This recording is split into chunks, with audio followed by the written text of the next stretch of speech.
Vamos lá? Todos acharam? Lucas capítulo 1, verso 3. Amados, embora estivesse muito ansioso para escrever a vocês acerca da salvação que compartilhamos, senti que era necessário escrever, insistindo que batalhassem de uma vez por todas confiada aos santos. Verso 4. Pois certos homens, cuja condenação já estava sentenciada há muito tempo, infiltrando-se dissimuladamente no meio de vocês. Estes são ímpios, transformam a graça do nosso Deus em libertinagem e negam Jesus Cristo, nosso único soberano Senhor. Verso 5.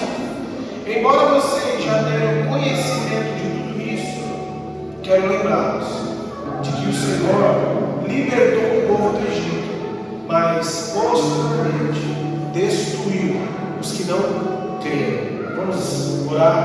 Senhor Deus, nós te agradecemos por essa manhã. Nós te agradecemos, Pai, por esse privilégio que temos de cultuar a Ti, essa liberdade religiosa. Principalmente, Senhor, que estamos aqui para sermos gratos pela Sua bondade que foi nos dada nessa semana. Estamos finalizando mais uma semana deste domingo, uma semana de muita bondade, misericórdia derramada sobre a nossa vida. Obrigado, Senhor, pela vida dos meus irmãos. Obrigado por esta casa. Obrigado pela semana que o Senhor nos proporcionou. Estamos para entrar em mais uma semana e nós queremos que a Sua bondade e misericórdia se estenderá sobre nós. Nos ajude essa manhã a recebermos a Sua palavra, a recebermos a semente do Evangelho em nosso coração.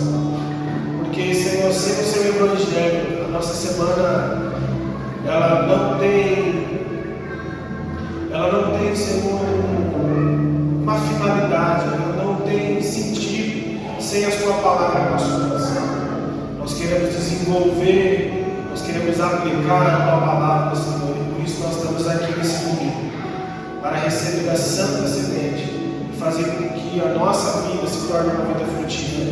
Nos abençoe, Senhor, abençoe os meus irmãos, as crianças que aqui estão, que a nossa mente seja aberta e que o inimigo não venha roubar essa semente que vai ser lançada essa manhã. É o que nós oramos e te pedimos em nome de Jesus. Amém, irmãos? Irmãos, como nós lemos aqui no texto, Judas ele vai se apresentar no verso 1. Na verdade eu pulei no verso 1. O verso 1 diz assim: Judas, olha que interessante, servo de Jesus Cristo e irmão de Tiago, aos que foram chamados, amados por Deus Pai e guardados por Jesus Cristo, misericórdia, paz e amor seja multiplicado em vocês. Judas, irmãos, ele se apresenta como que? Servo. E aí ele fala também de quem ele é irmão. Irmão de quem ele diz o texto? Tiago. Quem era Tiago aqui? Tiago era meio-irmão de Jesus. Então, se Tiago era meio-irmão de Jesus, irmão, só para vocês entenderem, esse Judas aqui não é Iscariotes, tá? Esse Judas aqui é Judas, meio-irmão de Jesus. Amém? Então, esse Tiago vai aparecer na Bíblia, principalmente lá em Coríntios capítulo 15, verso 7, como meio-irmão de Jesus. 1 Coríntios capítulo 15, verso 7 vai nos mostrar Jesus ressurreto. Jesus ressuscita, ali Paulo, falando aos Coríntios, e ele dizendo: olha, quando Jesus ressuscitou, ele apareceu a Tiago. E Tiago, ao qual nós sabemos, era meio-irmão de Jesus. Então, se Judas está dizendo aqui que ele é irmão de Tiago, então ele é o que de Jesus? Irmão. Mas de Judas, ele se apresenta como servo de Jesus Cristo. Olha que coisa, né? Imagina, você sendo irmão de Jesus, você escrevendo uma carta, você, quem foi Jesus? Jesus, Filho de Deus, Messias, aquele que morreu e ressuscitou. A primeira coisa que geralmente a maioria das pessoas iriam colocar, né, ainda mais hoje, que as pessoas visibilizam muito a questão do status, em quem você anda, com quem você está, que a gente gosta, muitas pessoas gostam disso, na verdade, de serem elogiadas, né, por conhecer fulano e ciclano. O Evangelho, irmão, ele é maravilhoso porque ele tira de nós essa vaidade. O Evangelho nos mostra que os humildes, eles são exaltados, os orgulhosos, eles são humilhados. Então Judas, ele se apresenta aqui, sendo irmão de Jesus, como servo. E não como irmão, olha, eu sou irmão de Jesus. Jesus, o Messias, o Salvador, o Filho de Deus, aquele que morreu ao terceiro dia, ressuscitou. Ele poderia escrever assim, mas ele escreve humildemente, dizendo: eu, Judas, servo de Cristo Jesus. Ele só lembra que é irmão de Tiago. Aí fica aqui, né, a conclusão de quem ele é, irmão. Ele é irmão de Jesus também. Então esse Judas aqui, irmãos, não é Iscariote. Esse Judas é o meio-irmão de Jesus. Jesus, ele teve um grande conflito. A maioria de nós aqui, ou alguns de nós, temos dentro da nossa família. Jesus, ele teve um problema de crença dos seus próprios irmãos. Eles não queriam acreditar, ou tinham essa dificuldade de acreditar que Jesus era o Messias, era o Salvador. Mas quando Jesus ressuscita e aparece a Tiago, e Tiago ali começa a seguir Jesus, porque Tiago ainda não seguia, Tiago ainda não era um discípulo direto de Jesus, mas quando Jesus ressuscita e aparece a ele, irmão, a família de Jesus muda. Os irmãos de Jesus agora não mais eram incrédulos no sentido de deixar de acreditar que ele era o Messias, como começaram a seguir a mensagem de Jesus. Então Tiago se converte definitivamente, Judas vem consequentemente, os irmãos vêm consequentemente, porque eles presenciaram, porque eles viram com seus próprios olhos o Jesus ressuscitado. E esses irmãos se tornaram conhecidos na igreja primitiva. Eram pessoas exemplares, de boa conduta, pessoas a qual a igreja primitiva respeitava, não pela filiação, pelo grau parentesco com Jesus, mas eram homens tementes a Deus. Eram homens que seguiam a mensagem de Jesus como Messias, como Salvador. Então, irmão, Judas escreveu essa carta aos mesmos cristãos que Pedro escreveu e profetizou. Irmãos, Pedro já tinha escrito para esses irmãos. Pedro já tinha falado assim: irmãos, igreja, né? Pedro escreve uma carta para nós. Igreja de Exílias, irmãos em Cristo Jesus, eu escrevo a vocês dizendo, Pedro profetizou, virá no meio de vocês falsos líderes, falsos mestres, falsos irmãos. Eles virão no meio de vocês, eles vão surgir no meio de vocês. Se preparem, estejam alertas, estejam atentos. Eles virão no meio de vocês, eles vão tentar manipular vocês, enganar vocês, afetar a fé de vocês, a crença de vocês. Para esse mesmo público que Judas escreve. Judas diz assim: irmãos, como Pedro escreveu a vocês, eu estou lembrando a vocês o que Pedro profetizou. O cumprimento da profecia de Pedro chegou. Esses irmãos que Pedro tinha profetizado, que viria no meio de vocês, que tentaria manipular vocês, enganar vocês, afetar a fé de vocês, chegaram. Eles estão aí. Eu soube que eles estão trazendo uma outra mensagem, outro evangelho. Eles estão dizendo que creem em Jesus o Messias, mas a conduta de vida deles é outra conduta. Eles são imorais, eles são pessoas que acham que estão no evangelho, mas não vivem o evangelho. Eles são totalmente depravados, perversos. As suas fés são fé fingida. Eles estão no meio de vocês. Eles chegaram, eles estão ali. Então, irmãos, o principal objetivo da carta de Judas aqui é alertar os cristãos contra esses falsos irmãos, contra esses falsos mestres, e também encorajá-los a permanecerem firmes na fé. Por quê, irmão? Porque esses falsos líderes, eles não apenas chegaram para distorcer a verdade, eles não queriam apenas distorcer, dizer, olha, o que vocês ouviram no Evangelho não é bem isso. Não, eles não queriam isso, apenas isso. Eles também queriam que esses irmãos dessa igreja, que estavam vivendo uma vida correta, uma vida de santidade, uma vida exemplar, eles queriam que eles fossem agora pessoas imorais, ou seja, voltassem a ser o que eles eram. Eles queriam corromper a igreja. Então aqui a igreja ela estava passando desafios externos, ou seja, estava passando por perseguições. Essa igreja já estava sofrendo, essa igreja já tinha as suas lutas externas por causa do Evangelho, por ter crido no Evangelho. Aí chegam esses falsos irmãos, chegaram para piorar a situação deles. Vocês estão entendendo bem, irmão? Eles queriam piorar a situação deles, eles queriam destruir o principal fundamento da vida cristã, que é o quê? A fé. Diga para o seu irmão, a fé é o principal fundamento da vida cristã. Você tem que cravar isso. Não é quantas vezes você vem à igreja, não é se você é dizimista, não é. Isso é tudo consequência da fé. Mas a fé é o fundamento mais importante da vida cristã. Porque é por meio da fé que nós cremos que Deus existe. É por meio da fé que nós cremos que Jesus é o Filho de Deus. É por meio da fé que nós cremos que Jesus levou em si os nossos pecados, por causa do seu sofrimento. Nós recebemos a vida eterna. É por meio da fé que nós cremos na Bíblia. Irmão, eu sempre falo isso aqui, né? Tem que ter muita fé para acreditar que um homem foi engolido por um grande peixe.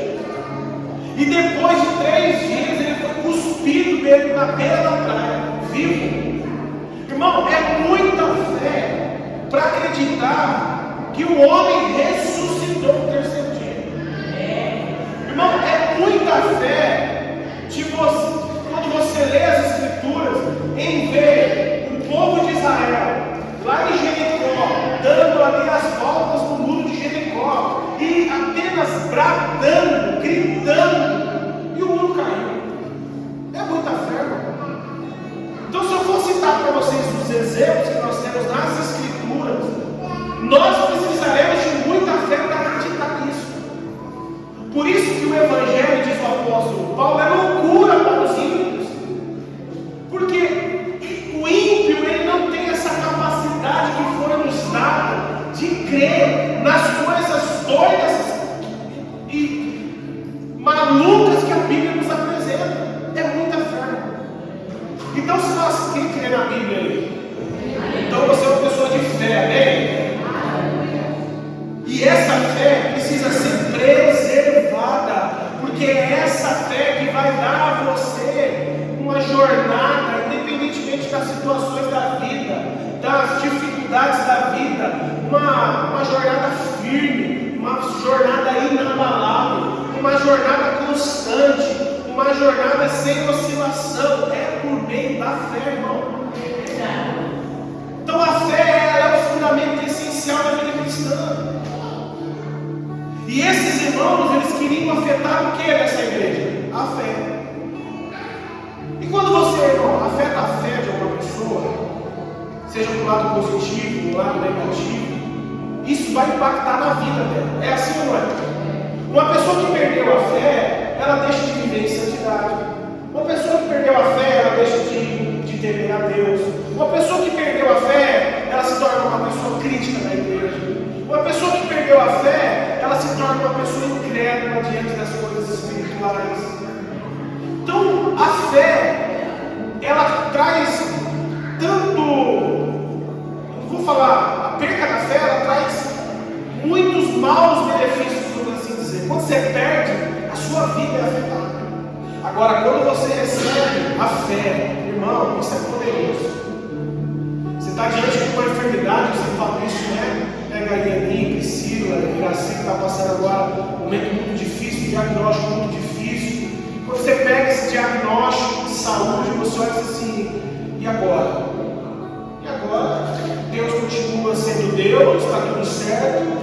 Eu vou enfrentar essa dificuldade, eu vou continuar crendo que Deus é Deus na minha vida, Deus está comigo, Deus está presente, e nada vai me abalar. Isso é fé, irmão.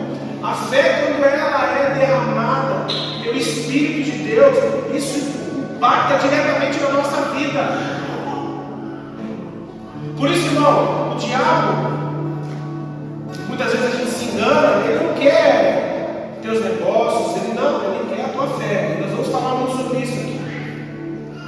E esses irmãos, eles queriam destruir esse fundamento, porque vai impactar diretamente na salvação deles.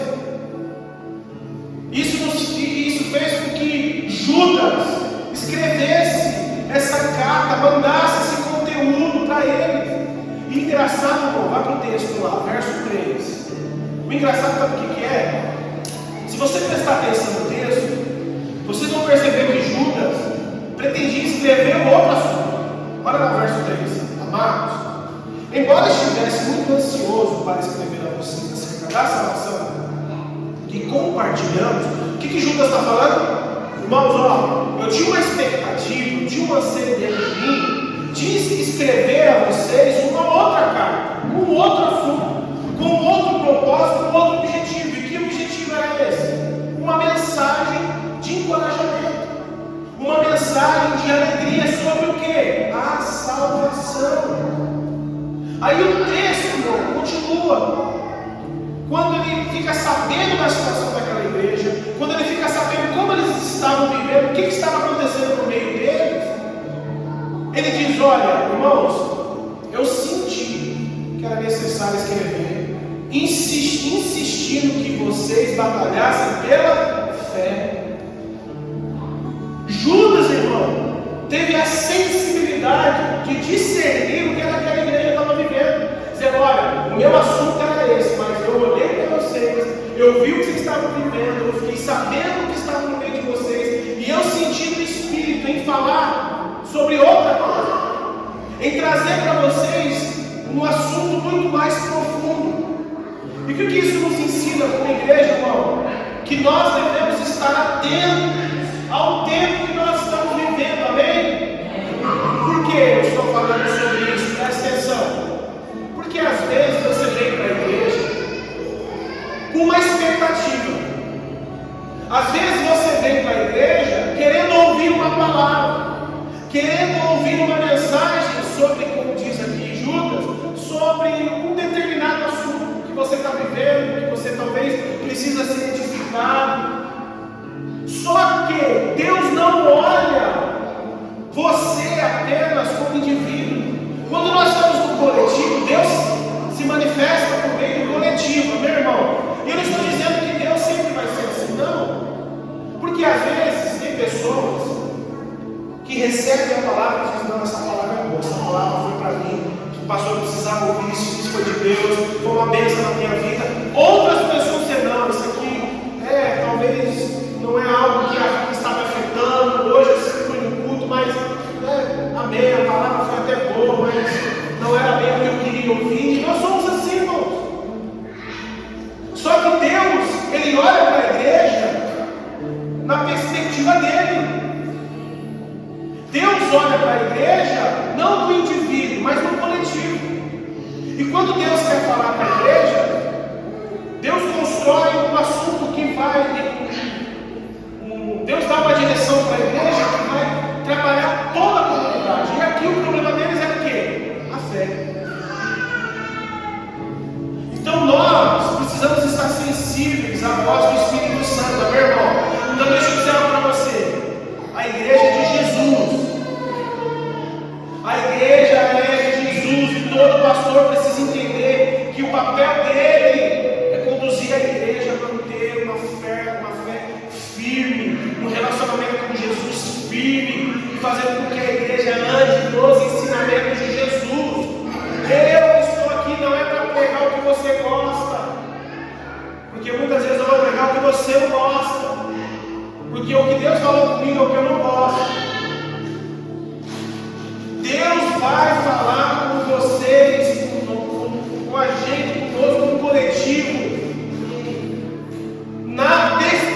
expectativa de que nós possamos manter um relacionamento com Ele, uma fé nele, fazendo com que eu e você possamos viver o Evangelho dele. Amém?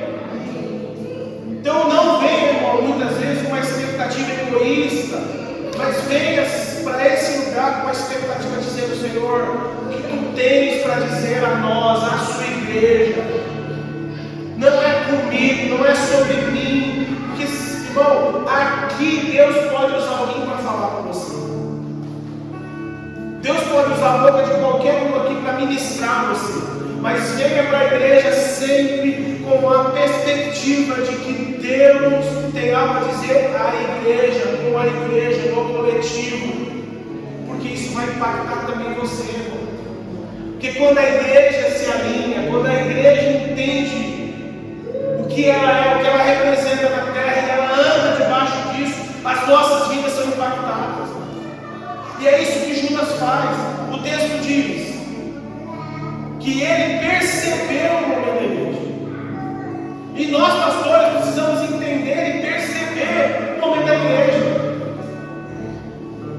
E nós entendendo o momento da igreja, percebendo o momento da igreja, o que a gente faz? A gente constrói algo debaixo da direção do Espírito para a edificação da igreja. Amém, irmão? Que o nosso propósito do pastor é edificar a igreja de Jesus. Então Judas aqui entendeu que não fazia sentido falar de outra coisa. O assunto era aquele. O assunto de Judas com eles era sobre a fé. Ele diz lá no texto: senti que era necessário escrever, insistindo. Olha aqui, ele está escrevendo com uma insistência. Qual que é a insistência dele, irmão? Que eles batalhassem pela fé. Então qual é o assunto de Judas com essa igreja, irmão? A fé. Judas, ele está aqui preocupado com a fé dos irmãos. Na verdade, ele faz um apelo aos irmãos. Que apelo é esse? Que eles batalhassem pela fé. A palavra batalhar vem do verbo batalhar, que significa lutar, implicar esforço contínuo. Judas está falando: olha, irmão, vocês precisam batalhar pela fé. E batalhar pela fé significa o quê? Lutar pela fé. Batalhar pela fé significa o quê? Implicar esforço, dedicação, empenho pela fé. Irmão, você está enganado se você acha que não tem que lutar pela tua fé. Você está enganado com esse pensamento, dizendo: uma vez salvo, sempre salvo. Irmão, a nossa responsabilidade para perseverar na fé que nos foi dada, porque isso nos foi dada, não é tomada, não é adquirida, nos foi dada, também é uma responsabilidade nossa. É responsabilidade minha, é responsabilidade sua. Paulo vai dizer nos seus últimos dias de vida que ele combateu o bom, que ele terminou a corrida e guardou a fé. A palavra guardou, irmão, é guardar. É guardar, é manter, é segurar para si, é se apegar àquilo. Quando eu guardo algo, eu guardo para proteger. Quando eu guardo algo, eu guardo para poder ali estar sempre disponível para me usar. Paulo está dizendo: olha, eu combati o bom combate, eu terminei a corrida, mas ele destaca na mensagem: eu guardei a fé. Ou seja, ele não permitiu que nada ao seu redor, ou nas lutas da sua vida, no meio do caminho, algo ou alguém ou circunstância roubasse a sua fé. Vocês estão entendendo, igreja? Ele não deixou nada roubar a sua fé. Ele não deixou nada afetar a sua fé. Por quê? Porque ele guardou. A responsabilidade do apóstolo Paulo era guardar a fé. E ele guardou. Ele completou a carreira. Ele terminou a corrida.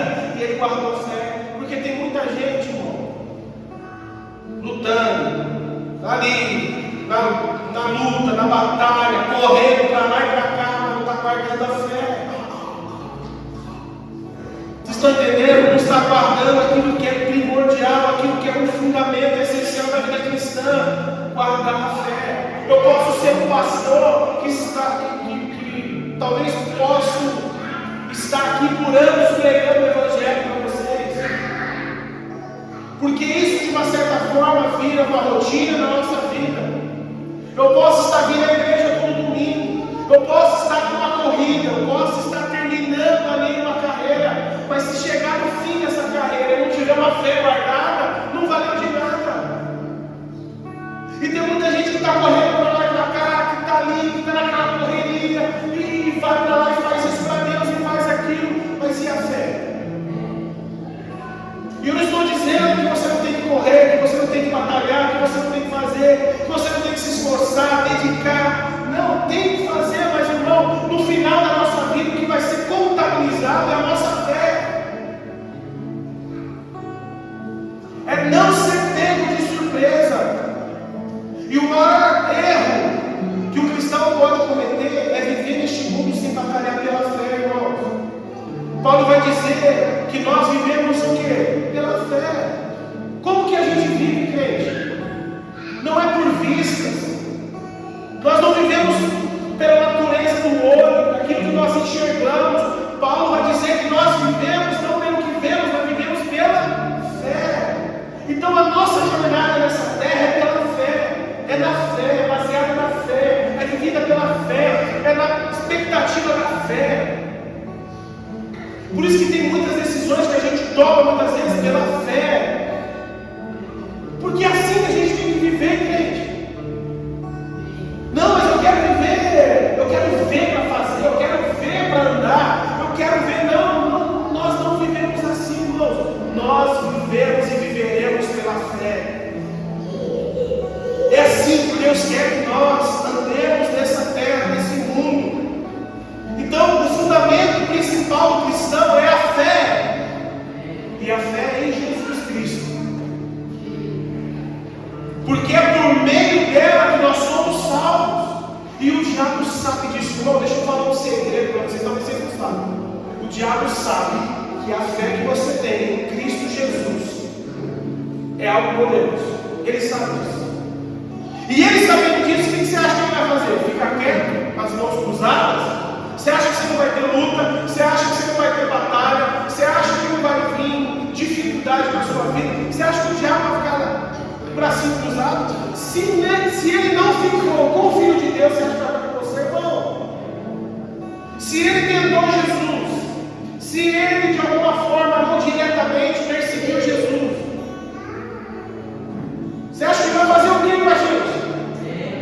Não, ele vai ficar lá, né? Não, ele vai tentar de todo jeito, de toda forma, diariamente roubar a nossa fé, afetar a nossa fé. Então não se espante quando você acorda pela manhã e você é provado. Não se espante quando você está vivendo a sua vida diária e você se depara com uma situação que tenta afetar a tua fé. Não se espante quando a enfermidade vier. Não se espante quando a luta vier. Não se espante quando uma situação acontecer na sua casa e você olha e diz: e agora? E agora continua firme na fé. Porque aquele que começou a boa obra, ele há de... Quem crê nisso? Quem crê que Deus começou a obra na tua vida? Então, se você crê, pela fé você também crê que Ele vai completar essa obra. Ou não? Porque se você crê que Ele começou, se Ele começou, o que diz a Bíblia? Que Ele vai? Vai terminar ou não vai? Então, se Ele vai terminar, creia nisso. Agora, a gente crê que Ele começou, aí vem uma luta. Ah, será que Deus? A gente crê que começou, vem uma dificuldade. Ah, será que Deus? A gente crê que Ele começou, vem uma enfermidade e a gente diz: será que Deus? Não. Deus terminará a obra que Ele começou na minha, na tua vida, e ponto final. Isso é fé. E o diabo tenta minar. Irmão,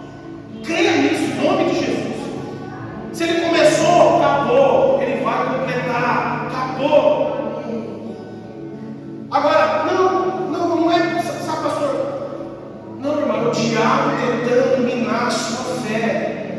É ele tentando roubar a fé ao qual faz você crer que ele completará a obra que ele começou na tua vida. O diabo, irmão, fará de tudo para roubar o quê? A tua fé. É a tua fé, crente. Não é a tua conta bancária, não. Não é a sua saúde, não. Não é a tua casa, não é o teu carro. Não é a tua fé. Pedro vai dizer na sua primeira carta, no capítulo 5, verso 8, ele diz: irmãos, sejam sóbrios e vigiem. E ele continua: o diabo, presta atenção, o diabo, inimigo de vocês, ele anda ao redor. É verdade. Como um leão. Rugindo, bradando, botando medo, soprando, seja lá o que ele está fazendo isso para quê? Procurando a quem possa devorar. E o devorar não é dinheiro, não é casa, não é carro, não é saúde. O que ele quer devorar é a nossa fé. Ele quer devorar a nossa fé, a minha e a sua fé. Ele está querendo devorar aquilo que é o fundamento essencial da vida cristã, irmão. Ah, perdi o emprego, é o diabo. Irmão, você acha que o diabo está feliz em roubar teu emprego?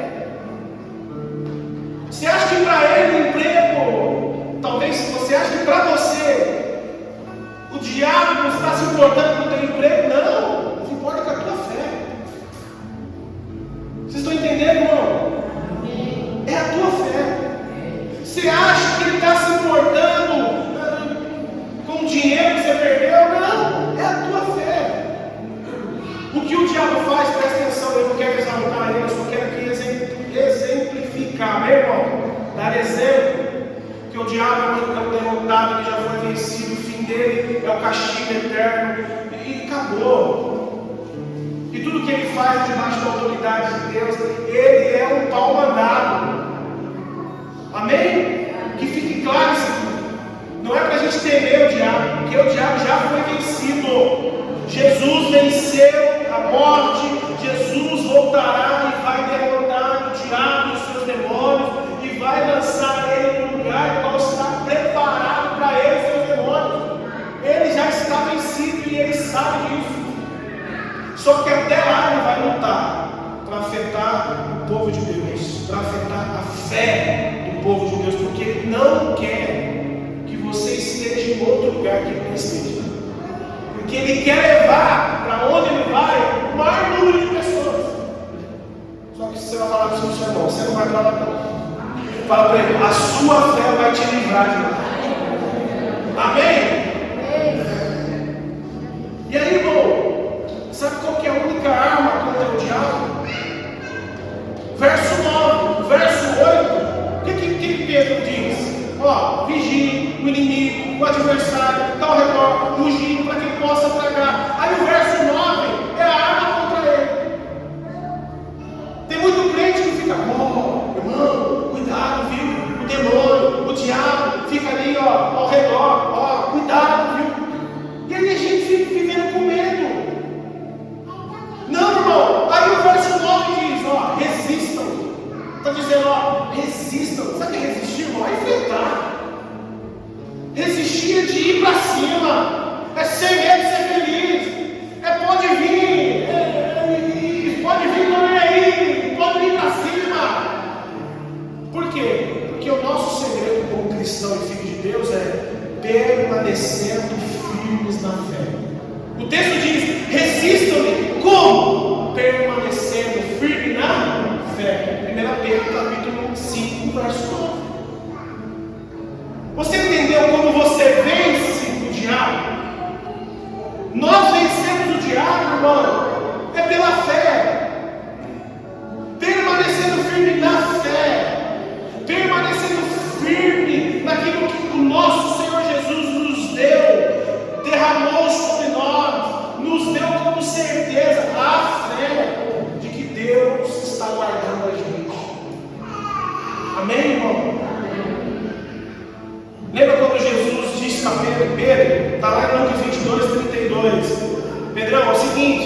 Satanás aí pediu para peneirar você.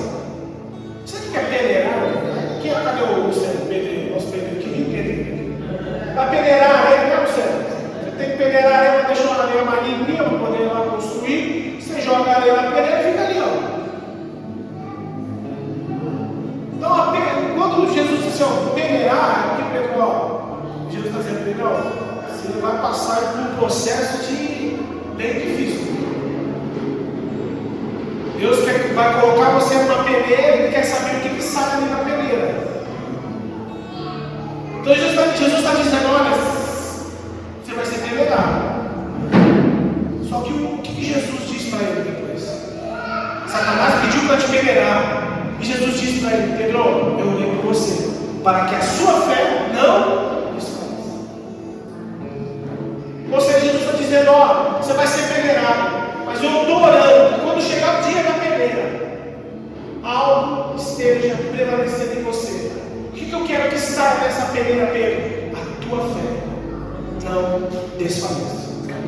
Que a sua fé seja encontrada nessa peneira, Pedro. Vocês estão entendendo, irmãos? Jesus está falando, olha, eu oro por você, para que a sua fé não desfaleça quando esse dia chegar. Irmão, o dia da peneira vai vir para todos nós. Se não veio, se não está acontecendo, ele vai vir. E o que Deus quer de nós? Deus quer que diante dessa peneira a nossa fé não desfaleça. Ele quer encontrar nessa peneira uma fé firme e firmada. Ele quer peneirar eles e dizer, vamos ver o que vai sair dessa vida aí. Sai fé, vai sair a fé, nada vai abalar a minha fé, nada vai afetar a minha fé. Deus vai me encontrar com uma fé inabalável. Nessa peneira tem que sair algo. Na tua peneira não pode sair murmuração, reclamação, não pode sair desânimo, não pode, não. Na peneira de Deus a nossa fé tem que ser priorizada. Tem muito crente que é peneirado e diz, ai meu Deus, por que sim, porque é luta, porque é batalha. Não é isso que Deus quer. O que sai da peneira de Deus é uma fé inabalável. Olha para Jó, irmãos. Satanás achava que roubando os filhos de Jó, roubando a riqueza de Jó, a saúde de Jó, ele iria tocar nele. Agora deixa eu perguntar para vocês aqui, irmão. Deus permitiu Satanás tocar em Jó, sim ou não? Sim. Tocou nos filhos, matou os filhos, sim ou não? Tocou na riqueza dele, sim ou não? Deu tudo.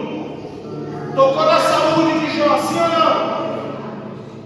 Aí, diante de tudo isso que Jó perdeu, a pergunta que eu te faço, e a fé de Jó? Foi roubada? Sim ou não? A fé de Jó foi abalada? Sim ou não? Vou repetir o que eu sempre falo nesse altar. Quando a mulher chega diante de Jó e diz, Jó, amaldiçoa, porque acabou para você, seus filhos morreram, sua riqueza foi embora, você está podre, você vai morrer doente. E Jó diz, mulher, você não sabe o que você está falando, tu é louca, nu eu vim, nu eu voltarei, bendito seja o nome do Senhor. Isso é fé, e uma fé inabalável. Amém?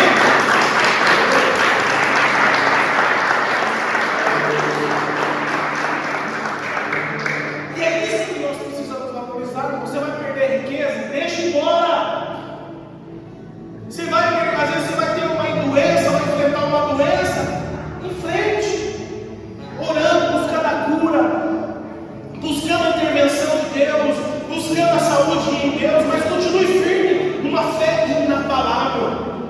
Satanás provou Jó em todas as áreas, mas a fé de Jó era uma fé inabalável. A fé é a única arma contra Satanás. E Judas quer que os irmãos entendam isso. O que diz a Bíblia? Sem fé é impossível agradar a Deus. Sem fé é impossível. E o diabo, irmão, fala de tudo para afetar a nossa fé. Então eu vou aqui já fazer a aplicação do texto por causa do horário. Aqui nós estamos vendo que inimigos se infiltraram no meio deles. Volta lá para o texto. Olha os inimigos ali, ó. Olha o que o texto diz. Verso 4. O texto diz assim: pois certos homens, cuja condenação já estava sentenciada, ou seja, presta atenção, o que o texto está falando? Ó, esses homens aí já estão predestinados, Deus já sabe do fim deles. O fim deles é a condenação. Irmão, isso é muito sério, presta atenção nisso aqui. Nem todos que estão envolvidos, inseridos no meio da igreja são salvos. Esses aqui estavam dizendo que acreditavam em Cristo, estavam dizendo que viviam o Evangelho, estavam dizendo que criam na mensagem, mas as suas vidas não testificavam a sua fé, estavam no meio dos seus irmãos. Ele diz: cuja condenação já estava sentenciada há muito tempo, ou seja, esses aí já estão perdidos. Aí o texto diz: infiltraram-se dissimuladamente no meio de vocês. Irmão, presta atenção. Quando o ímpio tenta se infiltrar na igreja, a gente percebe, sim ou não? Irmão, não tem como. O ímpio vem na igreja, a gente sabe. É a maneira de falar, a maneira de viver, é as suas crenças, é a maneira muitas vezes de se comportar. É fácil a gente identificar o ímpio no nosso meio. Agora, o que o texto está falando? Infiltraram-se dissimuladamente no meio de vocês. Ou seja, eles chegaram lá e fizeram: ó, gente, nós queremos a mensagem, nós somos também do povo de Deus, nós queremos Jesus, nós recebemos o Evangelho, nós queremos congregar aqui com vocês, queremos fazer parte dessa comunidade, tal. Chegaram dissimuladamente. Vocês estão entendendo, irmão? E aí o texto continua: estes são ímpios. Por que são ímpios? E ele fala por quê? Porque eles transformam a graça do nosso Deus em libertinagem. Sabe o que o texto está falando? O texto está falando assim: ó, eles estão na igreja, mas eles usam os ensinamentos de Jesus, eles usam o que eles acham que é o Evangelho, não para viver em santidade, mas para viver na imoralidade. Eles distorcem o Evangelho. Aquilo que Deus falou que é proibido, não é bem assim, é liberado. Aquilo que o Evangelho proíbe, não é bem assim que vocês entenderam. Pode fazer isso sim. Pode ter um ato sexual antes do relacionamento. Vocês entenderam errado, não tem nada a ver com isso não. Nós já somos salvos, e uma vez salvo, sempre salvo. Vocês estão entendendo, irmão? Ele diz: esses são ímpios. Por que eles são ímpios? Porque eles pegam a graça, o Evangelho que nos foi dado, a liberdade do Evangelho do nosso Deus, e tornam ela em libertinagem. São libertinos. Brincam com o Evangelho da graça. E não apenas só isso, o texto diz: e eles negam Jesus, nosso único soberano Salvador. Irmão, isso é perigoso demais. Isso aqui é algo de nós que nós levamos a sério. Porque talvez a gente olhe para a nossa realidade e assim: não, pastor, jamais isso vai acontecer no nosso meio. Não, jamais eu vou andar com gente assim. Irmãos, os inimigos deles eram esses. Talvez por causa do pouco recurso que eles tinham referente à graça, o entendimento referente ao Evangelho. Hoje nós temos as escrituras, nós temos estudos, nós conseguimos identificar muitas coisas. Dificilmente nós caímos em ladainhas, não, isso aqui pode, não, isso aqui não pode. Hoje a gente é um povo culto, teologicamente falando, talvez. Mas os nossos inimigos são outros, que estão inseridos em nosso meio, e nós precisamos tomar cuidado. Como o Evangelho dessa hipergraça, que você pode fazer tudo, que não tem problema, que você pode, e aí eles vão pegando a graça e vão fazendo com que os cristãos vivam em libertinagem. Irmãos, nós somos um povo diferente do mundo. Nós somos um povo que vive diferente do mundo.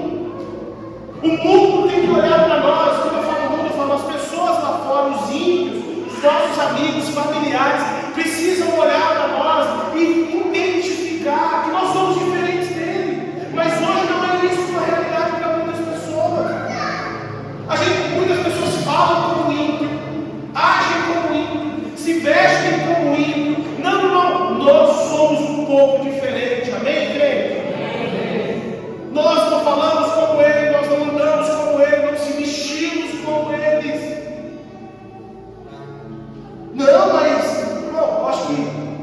A pior coisa para um cristão ouvir de um amigo é: você é crente?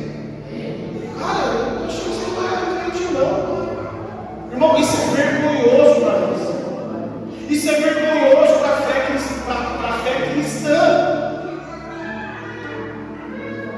Irmão, e não compartilhar a sua fé, ok. De repente você está num ambiente onde é proibido compartilhar fé, ali ninguém fala sobre fé, ok, beleza. A pessoa se surpreende, dizendo: agora, irmão, a pessoa se surpreende para o lado negativo, por quê? Porque elas olham para nós e veem que a diferença dela é vergonha.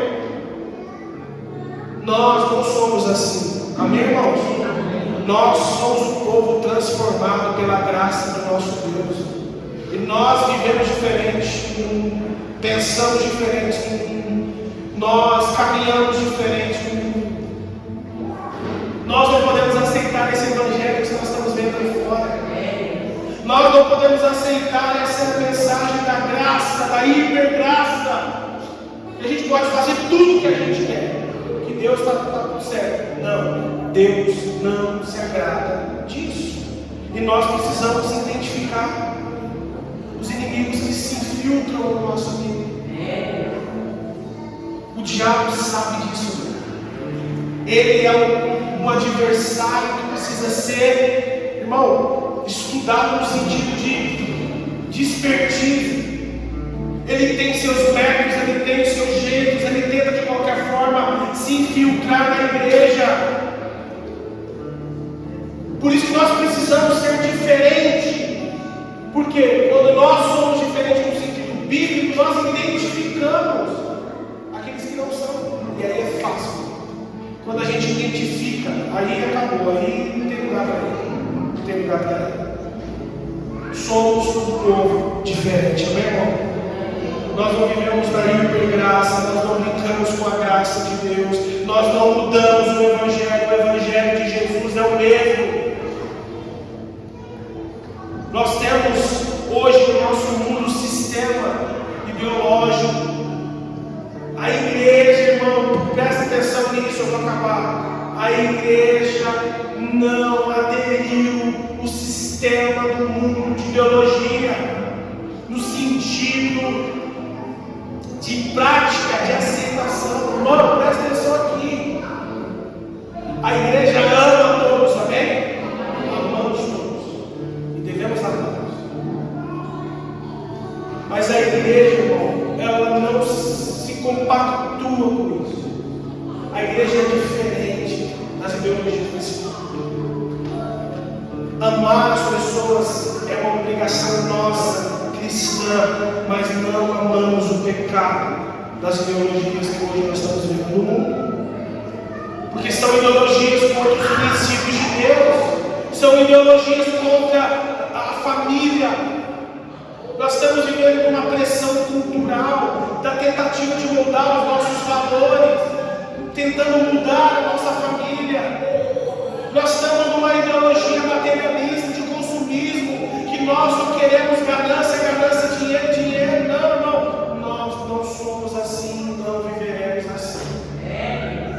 Nós não vamos permitir que os inimigos do nosso século, dos nossos dias, se infiltrem no nosso mundo.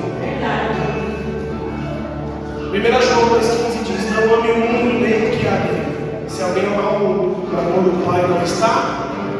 Amar o mundo, sabe o que é, irmão? É abraçar a ideologia, é abraçar o sistema, é trazer para a tua realidade, é dizer para o teu filho: você pode ser o que você quer. Não, você nasceu mulher, é mulher, você nasceu homem, é homem, você é filha de Deus, você é filho de Deus, você vai crescer e vai constituir uma família, como diz as Escrituras. Isso não é, irmão, homofobia, isso não é. Não, isso é Bíblia. Isso é a vida de Deus. Eu entendo que os tempos mudaram, as coisas mudaram, mas a palavra de Deus não muda. A palavra de Deus não vai mudar. Nós somos o povo que vive as Escrituras. nós, irmãos, possamos nessa manhã entender quais são os nossos inimigos que tentam se infiltrar em nosso mundo. Sabe como o texto termina? Olha como o texto termina. Eu queria ter mais tempo, mas eu não vou ter tempo. O texto termina no verso 5, vai lá. Não termina, mas ele dá aqui o sentido que ele quer construir. Ele diz assim: embora você já tenha conhecimento de tudo isso, quero lembrá-los de que o Senhor libertou o povo do Egito, mas posteriormente destruiu os que não. Presta atenção no que eu vou falar para vocês. Quais são as ideologias que têm entrado no teu coração? Os inimigos que estão se infiltrando em você. Só você sabe. Quais são os inimigos que estão ali, ó, diariamente moldando você, tentando mudar a sua fé, tentando mudar as suas convicções? Quais são esses inimigos? O que você está se tornando aceito? O que você está aceitando entrar no seu coração ao ponto de mudar a tua fé? O que você está aceitando? Então o que você vai fazer olhando para esses inimigos que estão se infiltrando? Combatê-los como? Por meio da fé. Porque se isso roubar a tua fé, o texto diz, ó, lembra daqueles que Deus tirou do Egito? Lembra daqueles que Deus libertou do Egito? Eles foram destruídos porque não creram. Irmão, não basta ser liberto do Egito, sair da bebida, sair da droga, sair da prostituição. O que vai contabilizar é como você terminar, como você terminou a tua carreira. Tem muito pastor que começou bem, tem muito líder brasileiro que começou bem, mas hoje estão aí pregando outro evangelho. E nós não somos assim. Nós não seremos assim. Você não é assim. Mas a minha empresa tem um complexo. Irmão, você não é assim.